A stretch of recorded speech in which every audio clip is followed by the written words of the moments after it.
भीष्म पितामह और शरशय्या महाभारत का युद्ध अंतिम दौर में था। भीष्म पितामह शरशय्या पर लेटे थे।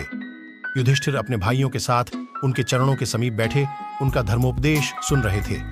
तभी द्रौपदी वहां उपस्थित हुई और बोली, पितामह, मेरी भी एक शंका है। बोलो बेटी, भीष्म ने स्नेहपूर्वक कहा। पितामह, मैं पहले ही क्षमा याचना कर लेती हूं। प्रश्न जरा टेढ़ा है। बेटी, जो पूछना है निर्भय होकर पूछो, भीष्म बोले। पितामह, जब भरी सभा में दुशासन मेरा चीरहरण कर रहा था, उस समय आप भी वहां उपस्थित थे, किंतु आपने मेरी सहायता नहीं की। बताइए, उस समय आपका विवेक और ज्ञान कहां चला गया था?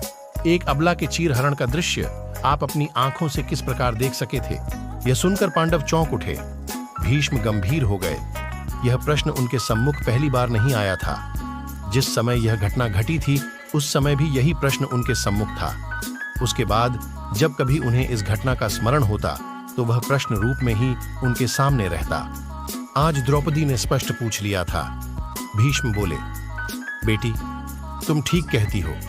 असल में बात यह कि मैं उस समय दुर्योधन का पाप से पूर्ण अन्न खा रहा था।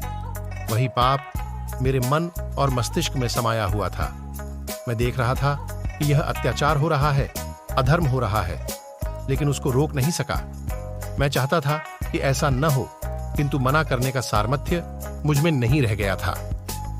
लेकिन आज सहसा यह ज्ञान कैसे प्रकट हो रहा है? द्रौपदी ने, बेटी, आज अर्जुन के बाणों ने मेरा वह सारा रक्त बाहर निकाल दिया है जिसमें दुर्योधन के पाप के अन्न का प्रभाव था। अब तो मैं रक्त विहीन प्राणी हूं, इसलिए मेरा विवेक आज सजग है। मेरे शरीर से पाप के अन्न से बना रक्त निकल गया है। इसके बाद द्रौपदी के पास कुछ कहने को नहीं रहा। इस उत्तर से वह संतुष्ट हो गई।